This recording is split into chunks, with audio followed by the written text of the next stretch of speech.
Good evening and welcome to our Sunday Night Live at 5. I've got headphones on this week, and that's because I'm trying to make sure that my sound is correct on both the Facebook and the Instagram side. So, as people start to come in here, hopefully somebody on the Facebook side will let me know my microphone is working there. Somebody on the Instagram side, please let me know my microphone is working there.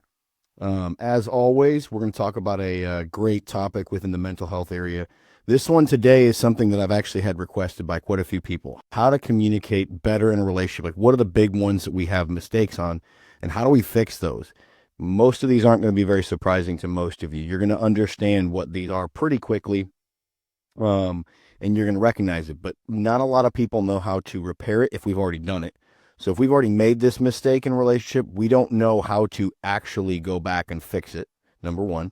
Number two, how do we avoid it in the future? Like, what do we've got to do internally? Because all of these communication mistakes are signaling that there's a deeper rooted problem going on within ourselves that we need to fix. And a lot of people always say, well, it's them. They were just mean to me and this and that. We need to take that inward look and really look at what we're doing to incite some of these fights, okay?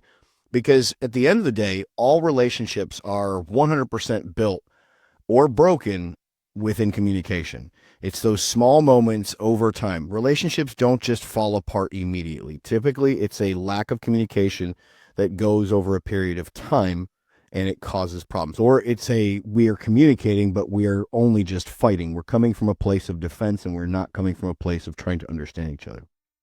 Now, what I always like to say is that communication is like the lifeblood of a relationship, okay? It's where we have the opportunity to feed that relationship or starve that relationship. It is the lifeblood. Without that communication, we're going to have major problems going in the future, okay? So, what's the first mistake that people make, okay? The first one is making assumptions. I know everyone, when they hear it, like, well, duh, right? Assumptions kill any form of communication because we have already passed judgment on that other person as to why they're doing what they're doing, right? The other part of a relationship that makes communication so important is that if we come from a place of curiosity instead of a place of judgment, we are going to go a lot longer and a lot further in that relationship. We will build a ton more trust by asking questions instead of making assumptions, okay? So what's the deeper insight here as to why this is even going on in the first place? Assumptions come from a place of fear, right? We take things personal. So it's a lot of times it comes from our own insecurities. We like to provide the narrative, that makes sense in our head, right? So if I already believe I'm not worthy of love, a lot of times when somebody does something, I'm going to take it personal immediately and make the assumption that they're doing it out of malice towards me. When in all honesty, 90% of stuff that happens in a relationship is not done out of malice in any way, shape, or form. It's usually accidental stepping on toes because either we don't understand our partner and what their vulnerabilities are, we don't understand what they fear, so we inadvertently step on their toes and hurt their feelings. It is not coming from a place of malice. And that's one of the things that we have to start working on for somebody that makes a lot of assumptions is realizing that not everything is done specifically to hurt me. It may hurt me, and I am responsible for those feelings, and they are still responsible for their actions. But at the same time, if that action is only something that hurts me and it wouldn't hurt other people, that means that I am taking it too personal at that point. I have to give them some grace. And this is where having that curiosity comes in, okay? So again, it comes out of that fear, insecurity, pride, right? We've got to narrate the story instead of the truth. When we assume, we stop being curious, and curiosity is the oxygen of healthy communication. So if communication is the lifeblood, well, blood needs oxygen to get to the muscles, right? Make that correlation. That curiosity is what makes that blood work even better instead of coming from a place of judgment, okay? So some examples of how this comes out, whether it be in romantic relationships, in friendships, or even in work relationships, they're going to sound like this, right? So I assume a friend who cancels plans doesn't care about me. There could be a lot going on there, right? If somebody cancels plans, let's say they just got word that their grandmother died, right? I'm already making the assumption that they're doing it because they don't care about me, so I withdraw. So I don't connect. So I sit there and I stew over it and I hold resentment for that person, thinking that they just don't care about me, when in reality, they're grieving something else big in their own life, right? Everybody is going through something. And when I think that they're doing it on purpose towards me, I'm not taking into account that they're living a completely different life. They have all sorts of things that they're dealing with that I don't even see, right? And we have to not make that assumption, right? When we have romantic relationships, a big assumption I always see is that when a partner is quiet, that we immediately assume that they're angry at us, that we did something wrong. When in reality, they could be processing. And this happens more often than not with women than it does with men, that they make the assumption that their partner is angry, right? Because they're being quiet. Men are the creatures that typically like to take all the information in and try to take a logical perspective on things. So just because we are quiet does not mean that we are angry. A lot of times we are trying to maybe finish up thinking about one thing that we have a train of thought on, put that box away, pull out the box of whatever it is that now we're dealing with over here. And in the process, we may go quiet. That doesn't mean that we don't want connection or don't need connection. It just means that we might be going through something. And again, making that assumption is already taking it personal, that they have malice towards us. And typically, most people that are in relationships, if you think that that person has malice towards you at any point in time, you really should not be in that relationship. That's signaling that it's not a healthy relationship. No relationship should ever have malice in it in any way, shape, or form. I get it. Inadvertently, we can hurt each other and we can say things we don't mean. I got that. I'm not saying that. I'm saying going out cheating because you know it's going to hurt your partner, right? Or in stonewalling, which is silent treatment, right? Stonewalling somebody specifically to get your way. If that's going on and there's malice like that, that means there's manipulation. There is coercion going on, and that's not healthy. So we should be looking to exit that relationship and never bargain or reason that type of behavior away. But if we don't think there's malice, that means that they didn't do it from a place of trying to specifically gain control or to hurt us, okay? So those assumptions are not healthy, okay? In a work relationship, it might sound like, you're assuming your boss is unhappy because he does not praise you for some sort of great work that you've done. When in reality, that person, that boss, might have these like crazy deadlines going on. And because of that, they don't have the time to, appropriate for you. Now, that also signals that internally, if I'm making that assumption and I'm needing that validation that I did a good job, that means that I'm seeking out something that externally that maybe I shouldn't. Okay, if I'm that upset and making that kind of assumption. So we have to be careful as to what the reasoning behind us actually making these assumptions are. Right? In a family dynamic, it might be assuming that a family member is excluding you intentionally, right? When in reality, like I've had this one happen before, like a family member didn't get invited to a birthday party for one of the children, one of the nieces, nephews kind of thing, right? And in actuality, what was going on was that somehow the mail had lost the letter for the invitation. So when we make an assumption, we are already passing judgment that they didn't do it and they didn't do it on purpose, or they did do it on purpose, right? So again, we can't make that assumption. And this is where, when we come to this step-by-step how to fix it, bringing in curiosity is really going to help this situation, all right? So how do we fix it? If we've already made the mistake of made an assumption and I call it the kicking rocks mentality. Instead of talking to somebody, you go around kicking rocks like, stupid idiot, he did this to me, he did that. Resentment starts to build in us when we make these assumptions that they've got some sort of ill intent towards us. So how do we fix it once we're in that position where we realize we were in the wrong? Okay. Right. So the first step, I'm going to have it step by step with each of these. Okay. The first step is pausing and identifying your assumption, asking yourself, what story am I telling myself right now? Like what do I feel like is really going on? And then, okay, that may not be the truth. The second step is owning the story, not the fact. When approaching the other person, say, the story I made up in my head was this, right? Like, so when you come back to them, we have to understand that to repair any of these mistakes, we have to come from a place of humility and vulnerability, right? So I'm going to have to come to that person and say, look, I was upset with you. I was resentful. I know it's nothing you did. The story in my head that I was telling myself was this, okay? We're owning up to the fact that we made a wrong assumption about this person, right? And then we can invite some curiosity here. We can ask, can you help me understand what actually happened? Why did you actually cancel those plans? I'm telling you what I thought, but please help me understand why you had to cancel those plans, right? And then stay open to correction. Listen without interrupting or defending your assumption, okay? Let them talk. Because a lot of times, once we let them talk and they get it out, we're going to feel stupid once we do because, like, oh man, I didn't even think about that, right? But we don't get to that part if we're interrupting before they finish what they've got to say. And then, obviously, the last thing we need to do is always thank them for that clarification. So the step-by-step process is pause, identify your assumptions. Step 2 is owning the story, not the fact. Step 3 is inviting clarification gently, which is going to be that curiosity. And then staying open to correction, right? That, oh, you shouldn't have thought that way because of this, okay? And then thanking them for that for clarifying, right?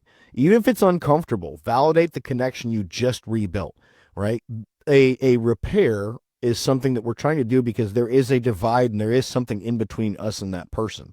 So we need to make sure that we always applaud the fact and appreciate the fact that this person has stayed present with us in this conflict moment. If you want to build trust with people, whether it be at work, family, relationships, no matter what it is, you have to be able to have these uncomfortable conversations like this. People all the time like, well, I don't trust anybody. You're not going to trust anybody if you don't give them an opportunity to be trusted, so to speak. And these types of conversations are what's really going to invite that. We're trusting that we're telling them the truth, that we had this bad assumption. We see that we made a mistake, right? And we're asking in humility for them to clarify so that we can repair this and we can get past this. That's how you build trust, right? So these conversation starters and these how to fix it's are conversations that if you want healthy relationships, you have got to get good at being uncomfortable in these situations. I always say you have to become comfortable being uncomfortable in conversation with people if you want to build trust. You can't just run from these types of conversations and just say, well, I don't trust people, right? What I do say is that I need to learn how to trust myself first and that I'm going to have this conversation. And if they buck it at any point in time, they get mad at me, they yell at me, they do anything, then it's time to exit that conversation. The trust is not that I don't trust them. It's that I need to trust myself that I can set a boundary and I can walk away from that relationship when it is not for me anymore. That rebuilds my self-trust, but it also at the same time, I'm affording that person to build trust with me. If they don't want to build trust with me, then I trust myself and I walk out, if that makes sense to y'all. So how do I avoid that kind of thing going on in the future, right? I like to practice self-talk, right? Internal self-talk. I'm one of those guys that used to make assumptions about everybody. I just made the assumption that everybody out there was out to get me, right? And so I learned to evaluate things, right? And I always said, I don't know the full story until I ask, is what I'd always say. So as soon as I felt an assumption creeping in, I don't know the full story until I ask, right? And typically to get me to even to the point where I would ask that person questions, I would typically tell myself what other likely avenues could be going on other than them doing this to hurt me, right? What other likely things could be going on in this person's life that if they're a good friend, if they're a partner, if they're a boss, I can put myself in their shoes. And that's always what we tell people to do, is put yourself in somebody else's shoes before you make assumptions, right? So using that, I don't know the full story until I ask, and then until I have a chance to ask, what could be going on other than what I see right now? And it makes it very easy to start breaking it down and saying, well, these are more likely going on than this, and that's why I'm upset about it, okay? So really taking that step back to ask what's going on. I like to use clarifying language early. I'm curious about X. Could you share more with me, right? So as soon as somebody says something, right, like when they tell you, hey, I got to break off plans for the night. I know, I'd promised you I was going to be there for X, Y, or Z, right? Instead of getting upset, instead of shutting down, instead of even having to ask yourself the question, this is where I bring that curiosity in.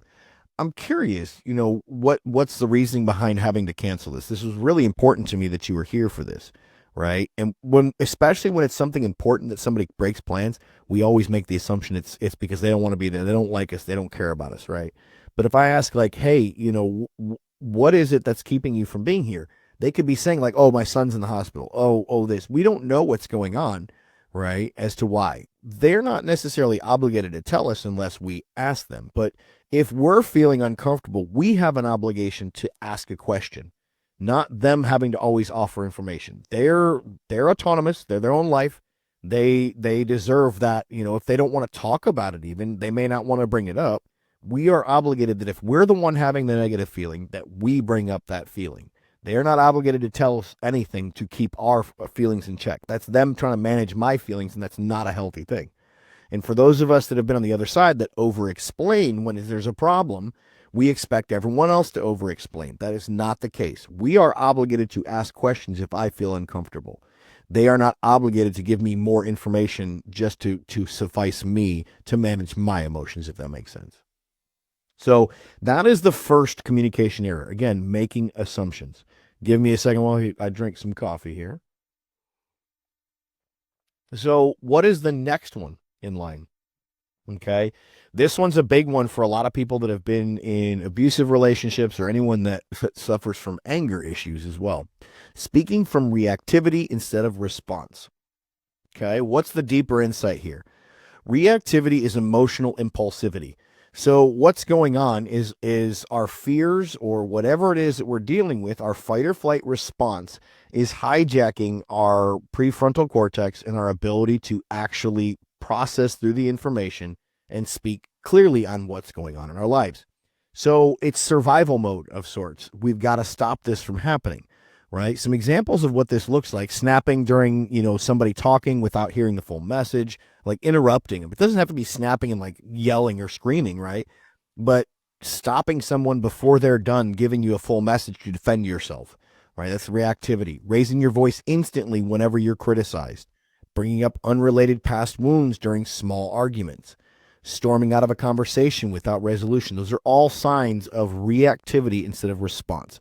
And one of the things I talk about in this book that's getting ready to be released here, probably late May, early June, is that the disconnect is that our body starts to react out of these things. This reactivity comes from a place of not being able to take a pause, calm, and look through the logic side of anything. We are allowing our emotions to hijack the situation and speak on our behalf. And by breathing and taking a pause and taking just a quick second for reflection, we can make sure that we stop that from happening. We cause a disconnect. We take a couple deep breaths and then we respond. Every one of my clients that has ever had to go to court, when I get ready to prep them for court, which, their lawyers do a good job, and the lawyers do a good job at prepping them on what questions are going to be asked, but how do you stay calm? And I tell every single one of them, don't use 10 words when 5 words will do, number one. And number two, before you respond to anything, take a deep breath in, take a deep breath out. And if you still don't have a great answer and you're still kind of feeling hijacked, just repeat the question back to the person or ask for them to restate the question, one of the two. And by doing that, we're allowing our body to disconnect from the emotion that we want to react out of. And we are saying, okay, I need to react out of logic and not out of emotion. Because in court, if you react out of emotion, you can end up in a really bad spot because you're going to say something you don't mean or something that's, that's incriminating almost at that point. So it's very, very important for us to take that breath. So the step-by-step on how to fix this one is the first step is just pausing, right? And acknowledging the reaction. As soon as you feel calmer, say, I reacted from a trigger place. Again, this is how to fix it if you've already done it. So if you've already reacted, right, and we've walked away from the conversation, we need to pause and acknowledge that we reacted poorly, right? I reacted from a triggered place. I reacted out of fear. I reacted out of, name it, whatever it is, name it, right? The second step, no matter what you think, even if your side of the argument was right, I don't care. I don't care if your side of the argument is right. You could be 100% right and them 100% wrong. If you reacted and you did not respond to them, you have an obligation to take full ownership of what you've done. The only way to repair a situation like this where you reacted, raised your voice or anything is to own your reaction. You don't even want to talk about the problem that got in between you. You need to own the actual mistake in the reaction, right? No, none of this, but you made me kind of language. If you hadn't have done this, I wouldn't have. No, full ownership. I was wrong for raising my voice. I should have taken a deep breath and understood how to do this better, right? Like, and what I would say a lot of times is that's not a way that I want to communicate with you ever again, and I'm sorry for that. Or that wasn't the way I wanted to communicate. Or Something along those lines is healthy for us, but never place the blame back on them. If you hadn't have said this, I wouldn't have been triggered. We're responsible for managing our triggers. They're not responsible for not saying the words that trigger us, period. And a lot of people will disagree with me on that. And yes, in a relationship, if you really care about the other person, you're not going to say those words that are going to trigger them. If they've told you that they trigger them, then we are obligated then at that point to show we care by staying away from it. But if they didn't know, then you cannot put that on them at that point. Okay. We need to also validate their experience. I imagine that felt hurtful or confusing, right? Understand from that place of empathy what it felt like to be snapped at, what it felt like for you to raise your voice, what it felt like to be stormed out on. Imagine that, and then tell them how you think it may have felt, and see it from their perspective, okay? The next thing you do is ask for a restart or a repair. Would you be open to us trying this conversation again? Because if we reacted, then the conversation pretty much is wiped out. Even if we are 100% right for our side of it, we will never repair that damage until we own all of this stuff and ask for a restart where we can start the entire conversation over again, okay? And then the last step is demonstrating change behavior immediately. Staying calm, breathe, use softer words, use a slower pace. Okay, so step by step, how to fix this one, again, is pause and acknowledging the reaction. Take full ownership. Do not use language giving any ownership to them in this case. Validate their experience, with empathy on how they must have felt. Ask for a restart or repair, and demonstrate change behavior immediately. That's the only way you're ever going to repair this. And what I like to say is, if we've already reacted, take at least an hour away from that conversation before you try to jump back in. Because if you jump back in too early and you haven't processed through what you're going to have to do in these steps, you're going to have a really hard time. You're going to end up triggered right away again. Because we're going to be coming from a place of, you made me do it, kind of, almost every single time, because we are still elevated, we are still triggered, and we are still not able to talk through in a calm manner, okay? So how do we avoid this moving forward, right? Committing to that pause rule, the sacred pause, as we call it, right? No speaking when flooded, only after about 60 to 90 seconds of breathing and calming, right? So if I feel an immediate, overwhelming need to react to somebody, I might say, just give me a minute here. Give me a minute and just breathe. If they care about you and they want this relationship to continue to go forward, they will sit there with you. And the most amazing things can happen when you ask for that 60 to 90 seconds to compose yourself, and they sit there with you in it. And they won't say anything a lot of times. If they're a healthy person, they won't say anything. They'll just sit there like, okay, just take your time. Right? You breathe. And when we come back into that conversation, like, look, that hurt a lot, what you just said to me. Let me process through this. So if I understand you correctly, I use active listening. When we're flooded, I use the pause rule first, and then immediately after, active listening and restating what they just stated to me in my own words. If I'm hearing you correctly, you think that I did this, this, and this. Just restate it. Let them say, yes, that's what I'm saying. Okay. Well, I appreciate, we go into the conversation much differently if we've taken that time to breathe and then to restate the information to make sure that we understood it. Because a lot of times what we find is the reactivity comes to only one word that person said in there. We're taking offense to that one word, and we didn't hear the whole message because our brain shut off right there at that one word. We don't like that one word, and so immediately we shut off. By restating it to them, they're like, no, you missed the whole second part. We now can get a better understanding. And if we've done the work to do the breathing, then we're going to come at it from a lot better perspective. We're going to allow that information. So breathing allows, because everything we input into our body, from visual signals to everything, goes through the amygdala, which is with a fear center of the brain, right? That's where fight or flight gets activated. But by taking a breath, we're allowing that message to then go from the amygdala to the prefrontal cortex so we can logically think through it. If we do not breathe, we are letting that emotion hijack us, and we're going to let the amygdala go into activation mode, which is then going to cause all of our nervous system to start going crazy and haywire. And that's why we're going to react out of that place.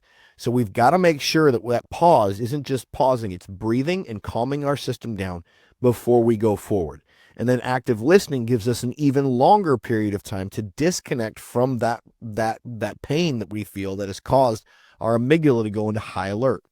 And if we can stay that long enough without reacting, we can start responding from a place of logic, right? So we've got to make sure that we do that pause and then restate to them if necessary, and then go into, whatever we've got to say, right? We can even tell that person, like, look, I was very overwhelmed by what you just said to me. It was a lot of information. I get that a lot because I'll have clients that will dump a massive message on me, and I'm like, look, give me a minute. That was a lot that you just gave me. Okay. I need some time to process and to chew this up and understand what's going on. And I may even have some questions for you, right? Let me gather myself for a minute, right? Saying those kinds of things, there's nothing wrong with somebody stating something at you and then you saying, look, give me a few minutes to really, chew on that. That's overwhelming what you just gave me. I would rather risk them being upset that I can't talk about it immediately than them being upset because I lashed out at them. Because not speaking to them immediately is honoring myself and my needs in this conversation, right? So I'm sitting there saying, I need to have space. Otherwise, I'm going to react in a way at this person that I will regret later, and then I'll have to now repair that and figure out this other issue that they brought up to me in the first place. So I'm fixing two issues if I react. I can only fix one issue by just stepping away from the conversation, letting them respect my boundary that I cannot talk about this immediately, and then coming back to it. Okay. Hopefully that one hits home with a lot of people, because I get a lot of clients that are reactionary type people that tend to react out of fear more than anything. And again, this can happen in any situation. Reacting to somebody is something that happens in work, in romantic relationships, families, friends, anything, even with my own children. You think about when your child does something stupid, right? And I know that's a bad word to use, but let's say they do something that you just told them not to do, right? And you are just severely frustrated. This is a great time to practice this, is to breathe. Do not react to them, because when we react to our children out of that anger, all we're going to do is we're going to damage them. And it may sound like, oh, well, I wasn't very damaged. I'm telling you, I see more clients that are damaged by their parents doing those little things and they don't think it's a problem. They do it over and over and over again, that we can damage these children to where now they're going to become emotionally reactive because they've seen us do it. So when your kids do these things, take a deep breath, think about it, like walk away from the situation if you have to, but do not react out of that emotion of being frustrated because you just told them not to do something. Okay. So again, it can happen in pretty much any interpersonal relationship that you ever have in your life. Okay. It can even happen with the guy that you get coffee from at Starbucks every single day. It doesn't really need to be in a romantic. Now, I will say the more emotion and the more attached you are to somebody, and the more there's a fear of that person walking away, the stakes are a little bit higher, and you tend to react more negatively to that person than you would with somebody that you are not emotionally attached to. All right, the next communication mistake is something that people sometimes don't even realize they're doing, okay? And they have no clue they're even doing it. And they're like, why do I keep getting my partner reactive to me? Right. And this is a reason why a lot of people become reactive in situations, is because they're being invalidated. Okay. So invalidating instead of validating emotions.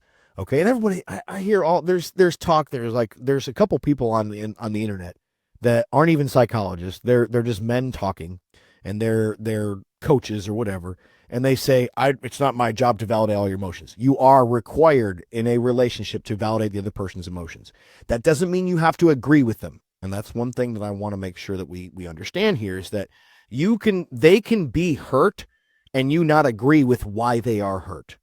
But we have to understand that it is not my job to tell them they are wrong, because if I don't validate their emotions, I am invalidating their emotions. I am telling them they are wrong for feeling the way they are feeling. And who am I to tell somebody else that shouldn't hurt them, right? The experiences in my life, I could say that about everybody else around me, that, oh, that shouldn't hurt you because it didn't hurt me. But they could also turn around and say there's things that hurt me that they shouldn't because it doesn't hurt them. So we are required to validate the emotion. We are not required to agree with why they are hurting or we don't have to agree that my action was from a place of malice or anything like that. So I need to validate, right? Invalidation sends the message that your emotions are wrong, inconvenient, or too much. Validation says your emotions make sense even if I don't feel the same way. Like somebody being hurt by something that we have said or done, even though, like, because a lot of times what happens is two partners, and let's just look in the romantic sense. The other partner come to the other one and said, "You hurt me." The other person is going to get defensive almost, and they're going to say, "Well, you shouldn't feel that way because that's not how I meant it." Does not matter that you didn't mean it that way. They took it that way, right? And yes, they are responsible for their emotions, but you have to validate that, oh, I can see how you may have taken that way, right? It's not about agreeing with that they shouldn't have taken it that way. Like, you didn't mean it, and I got that, but we have to first validate their emotions. If they're bringing something to us and saying, look, this hurt me, they're being vulnerable with us. We need to understand that that vulnerability is delicate and that we have to say, okay, I can see how you may have felt that way. Are you open, because we have to respect their autonomy, are you open to hearing what my side of it is, right? I always talk about curiosity, asking questions, and when it comes to respect, we have to understand there has to be autonomy. So I cannot just force them to listen to me, because then I am defensive. Then I have to ask them, are you okay with hearing my side of how things went? Because I didn't intend it that way. And maybe if you understand me, you'll understand where I'm coming from. But we have to give them that opportunity. But invalidation, again, is your emotions are too much. You're wrong, right? You should not feel that way. And that puts somebody on the defensive almost immediately, no matter what we do. Some examples of this are telling someone you're overreacting. Oh gosh, do I hate that one. A lot of us probably could go with that one. I hate when someone says you're overreacting. Who are you to tell me I'm overreacting?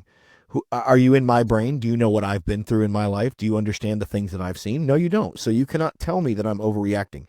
In your lens, from your experience, yes, it may be overreacting, but for someone like me, it may not be, depending on what I've been through. Okay.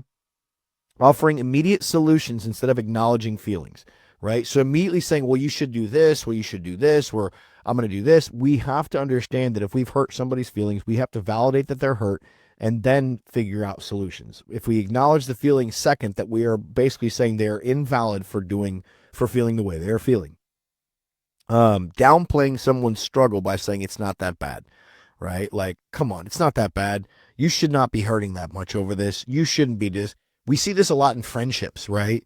I mean, in romantic relationships too, but in friendship relationships, and this causes people to not want to ever speak up. So when we have friends that don't speak up a whole lot after they used to speak up a lot of times this is what's going on. They come to their friends and they say, this is going on. Like, oh man, you should be over him by now. Oh man, it shouldn't hurt you that bad.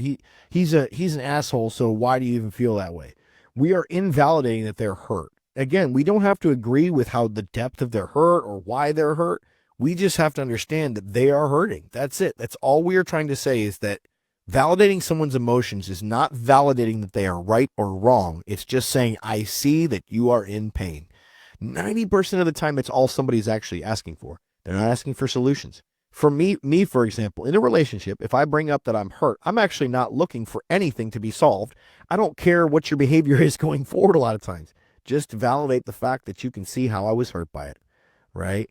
And if you can validate that and you can at least understand where I'm coming from, typically if somebody actually does care about me, they're naturally going to change that behavior and avoid doing something they know is going to hurt me in the future, because they understand why that hurts me, right? So I don't typically look for any sort of like fixing of those things. I just want somebody to hear, listen, and just be seen, so to speak, okay?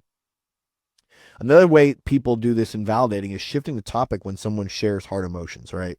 So if they tell me I was hurt by this, be like, yeah. So what are we doing Saturday? Like they want to shift the conversation very, very quickly away from it, because emotions to a lot of people are very hard to talk about. So it's easier for them to do that, especially when you have somebody that's an avoidant attachment style. Oh my gosh. Avoidant attachment. So I'm a secure attachment style, but when I get with an avoidant, I almost always become anxious and get like, I over pursue on things like this. So it's very hard. It's very important to understand that we need to sit down and really absorb the emotions of that other person without deflecting to something else. Okay. So how do we fix it if we have already invalidated our partner? Okay. First thing we have to do is go to them and acknowledge that we dismissed their feelings, that we invalidated them, right? I realize I minimized your feelings earlier. So if you walk away from a conversation that was very heated or something like that, and you realize later, like, man, I really was just pushing their feelings aside because I didn't want to deal with them. And we have to acknowledge it. Again, just like the last one, we have to own up to this. We have to take full ownership, 100%, right, of what we've done. I realize I minimized your feelings earlier. We do not want to deflect here. We don't want to say, if you hadn't said this, I wouldn't have felt so defensive and need that. That is not the point. We are here to own up to our half of it and to the mistakes that we made. We cannot control them. We can control our behavior, and clearly we didn't by dismissing them. We own up to it, right? Name the feeling you missed. You are feeling hurt or lonely, dismissed, scared, and I didn't hold space for that, right?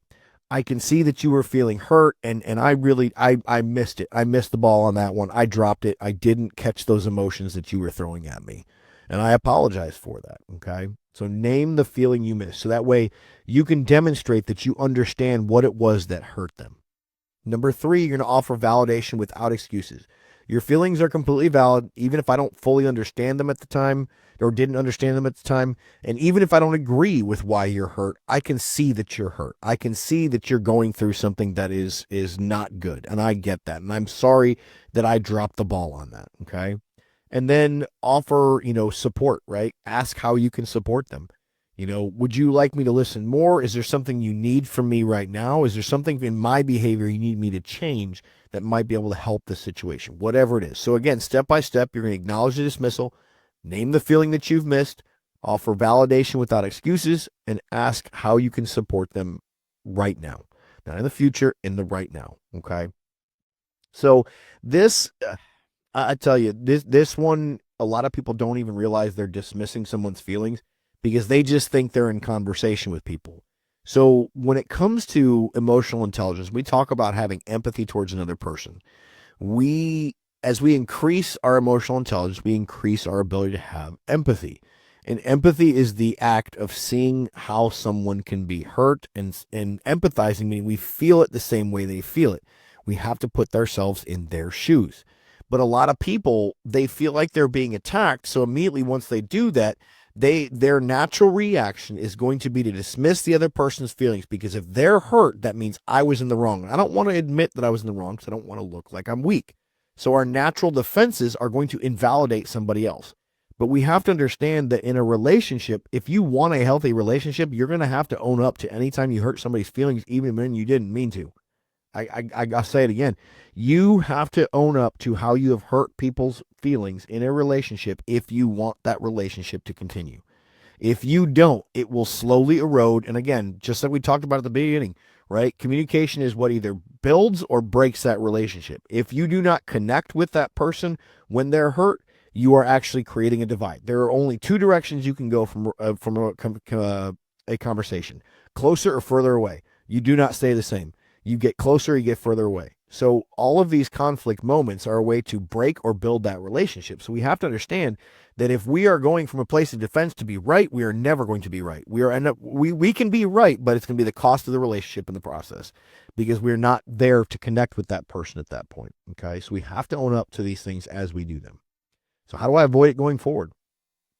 Slow down before responding, right?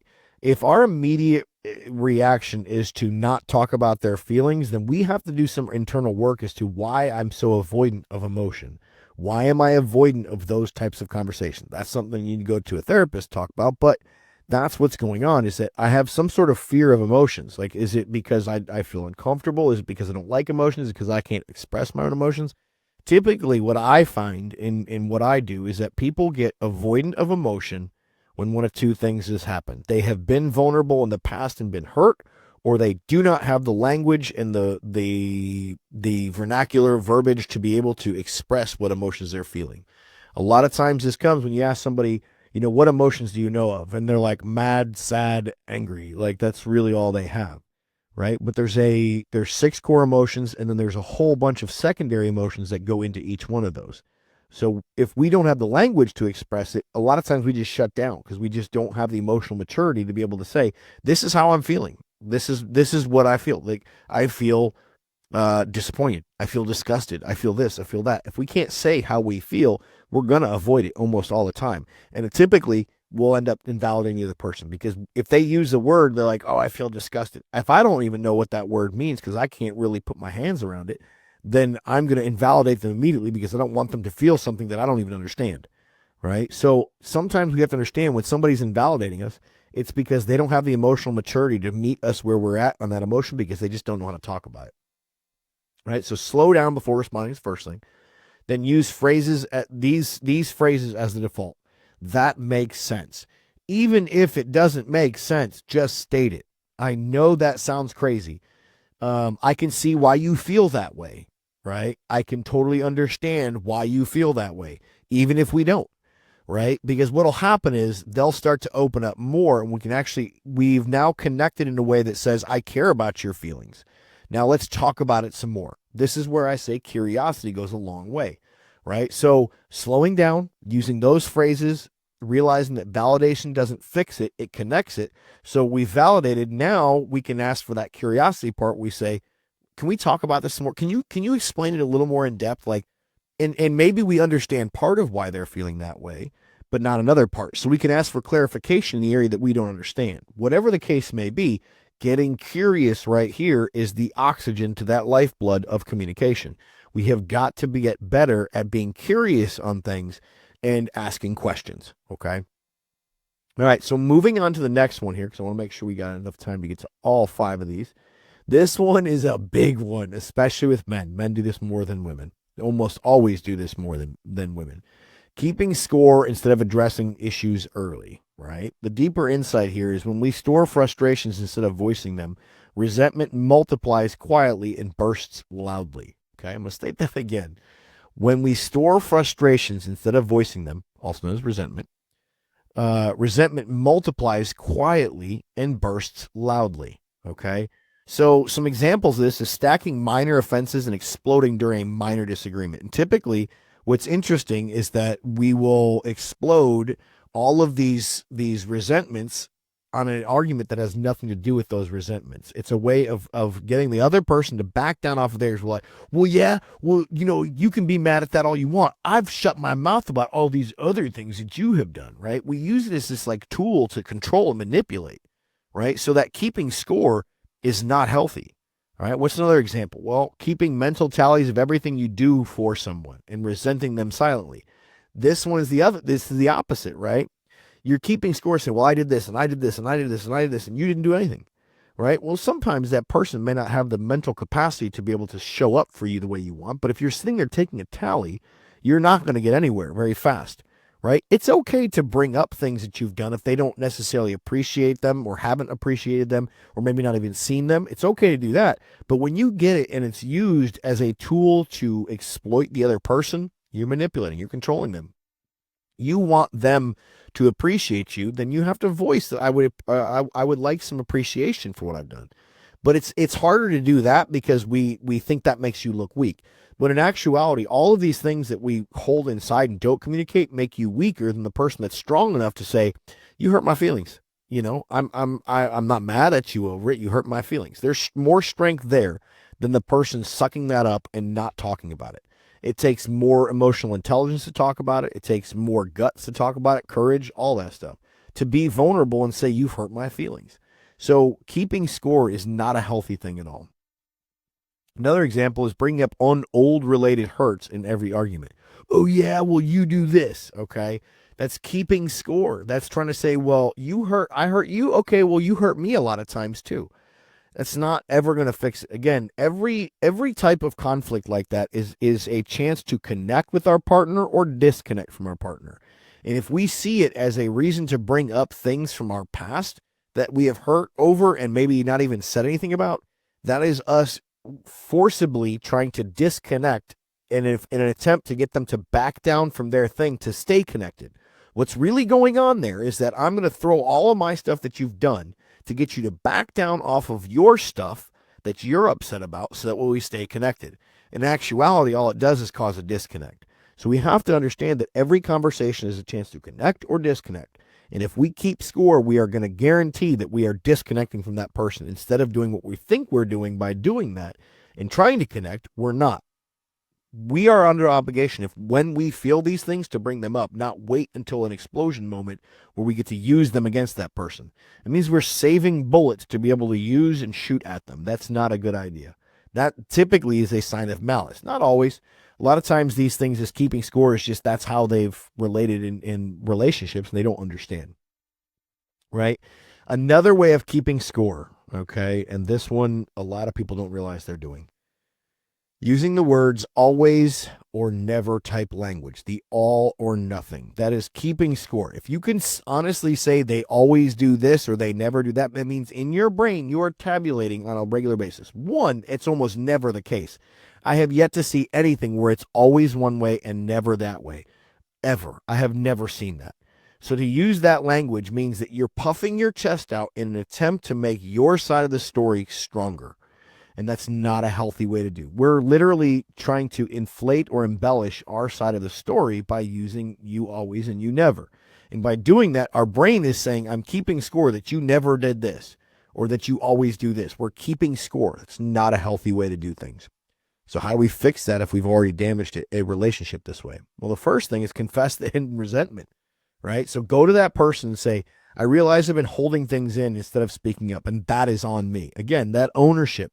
Right? Ownership goes so far in a relationship when you have made a mistake and you've hurt the other person. So right here, confessing that hidden resentment that we had behind it, what was going on, right? I was just getting so mad because I felt so unappreciated by what I was, you didn't appreciate what I was doing. It was causing this resentment, right? Then the next thing to do is apologize for the scorekeeping.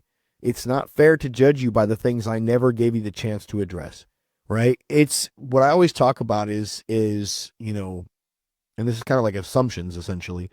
Like assumptions create premeditated resentment. So by holding things in, which is what an assumption is too, and holding in these things, it's premeditating that I'm going to resent you at a future date. And it's not healthy. And it's not fair to judge that person because you're expecting certain things from them that you're never telling them that you expect. Right? That's typically what's going on. So if you expect, let's say you're a girl and let's say you expect a man to hold the door for you. Every time he doesn't hold the door, you're going to keep score of that. It's not fair to expect that of him if you have never communicated to him that that's what you want. Most men, not all men, but most men, we are actual moldable. Like, tell me what you want and I'll do what you want. But if you don't tell me what you want, I'm not going to do it. And I'm going to get in trouble later. And it's you expecting me to play a role in your life that I wasn't given the script for, right? Imagine anyone in a TV show, sitcom, going to the set and being like, they're expected to know these lines and no one ever gave them the script. And now you're getting mad at them. That's what you're doing by not communicating what your expectations are. And so when they don't do what you expect, you're keeping score. It's on you if you feel something to be able to express that. It's not on them to just do what you want without you asking. I get it. When it comes to relationships, you don't want to have to ask for things all the time. But you ask one time and you say, and when you do communicate that, you express how important it really is to you, say, to hold the door for you, right? And then you allow them to show whether or not you mean enough to them. Their actions will show better than their words, right? But if I don't ever communicate that to him, I'm resenting him for something he doesn't even know he's supposed to do.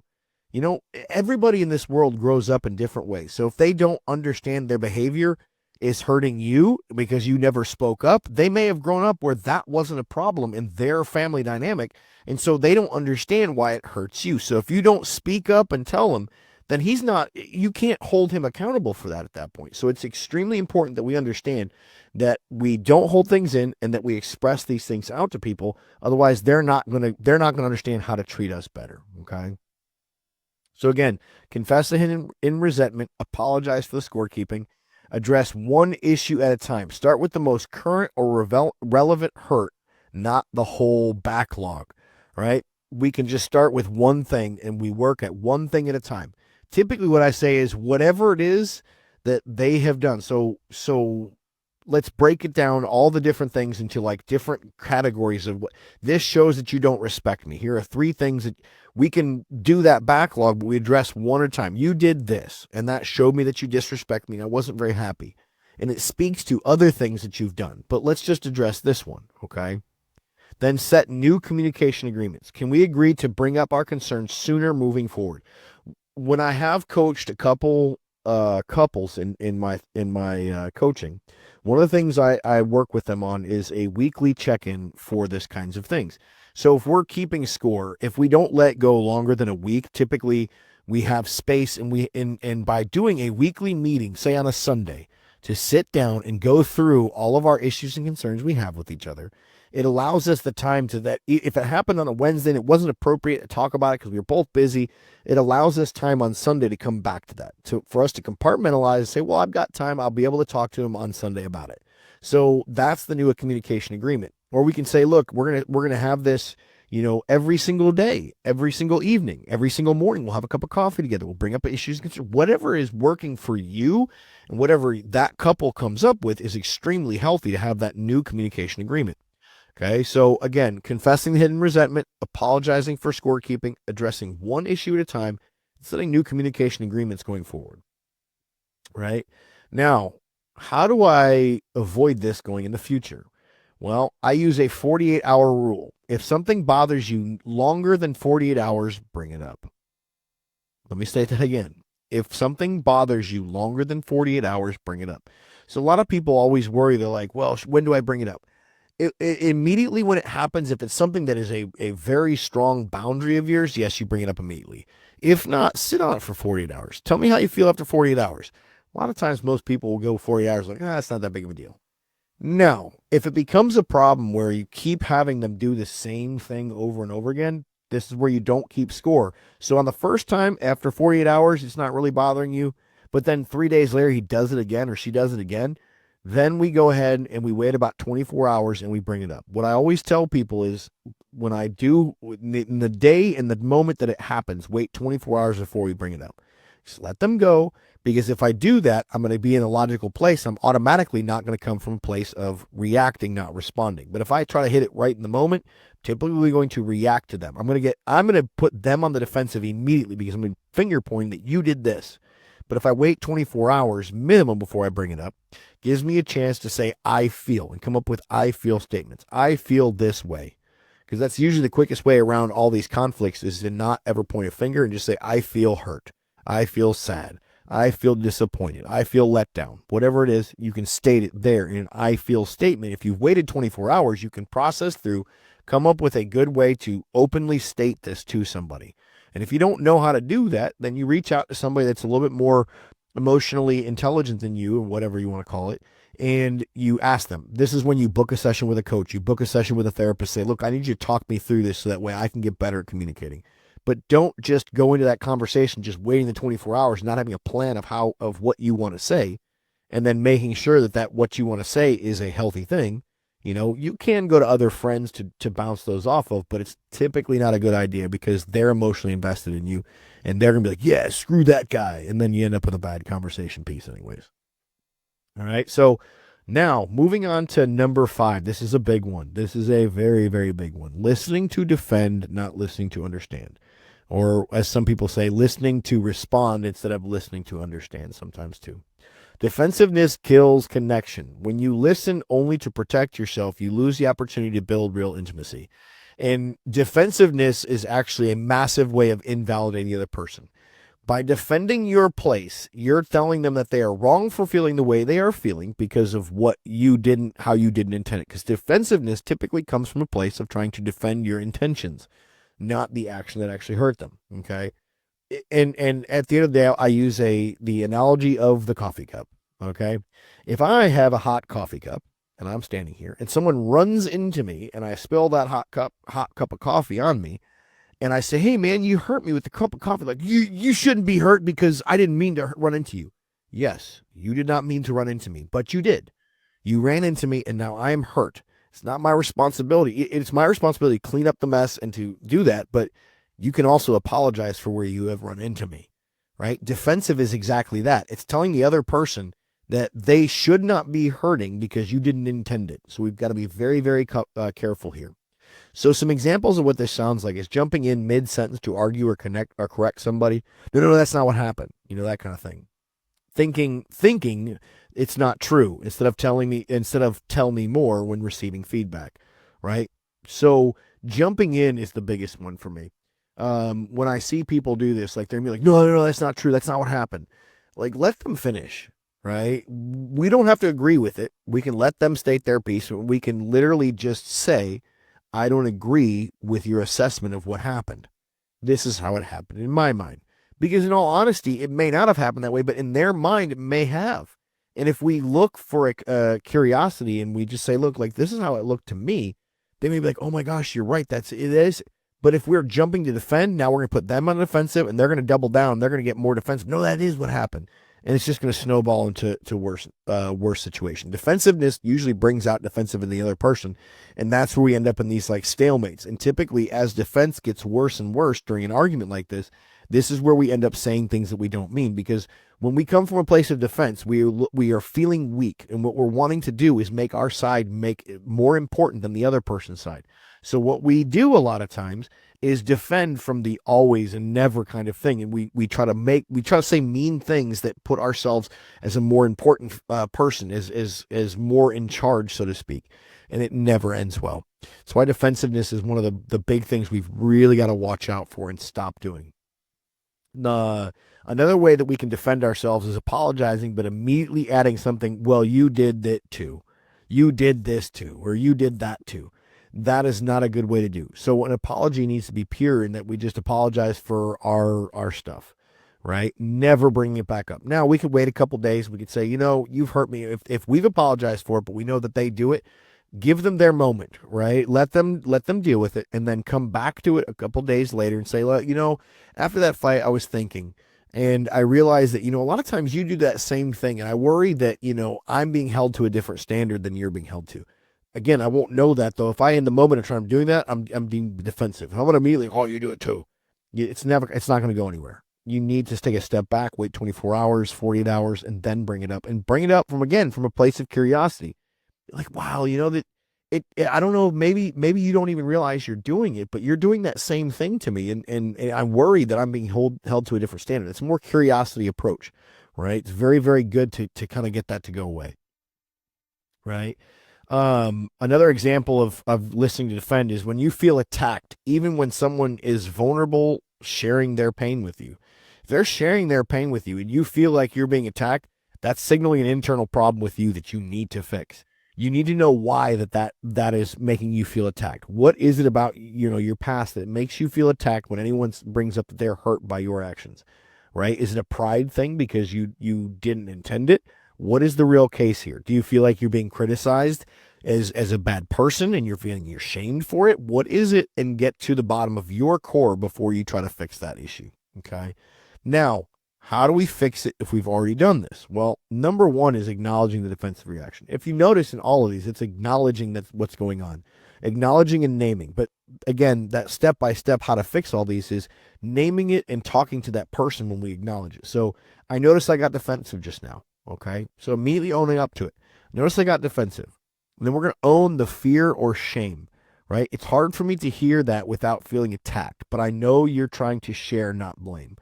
Right? Owning that fear. It's hard for me to hear because I'm feeling attacked. I feel like you're going to abandon me. I feel like you're telling me I'm a bad person. I feel like, you're telling me that I'm no good. Whatever that fear sounds like in your head, just be vulnerable and honest with it. Most of the time, the only way to repair issues from conflict like this is to be vulnerable. It's almost impossible to repair this without vulnerability.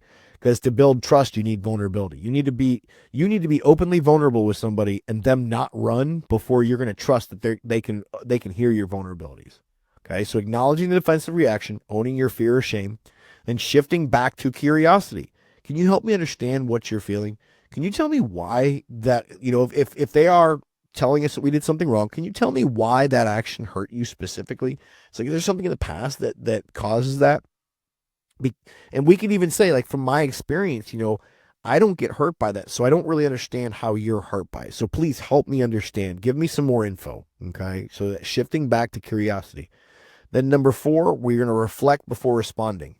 Summarizing first. What I'm hearing you say is blah, blah, blah, blah, blah. Is that right? So if we've gone to that curiosity, we ask, hey, can you explain why this hurts you? And they dump on us this whole big paragraph.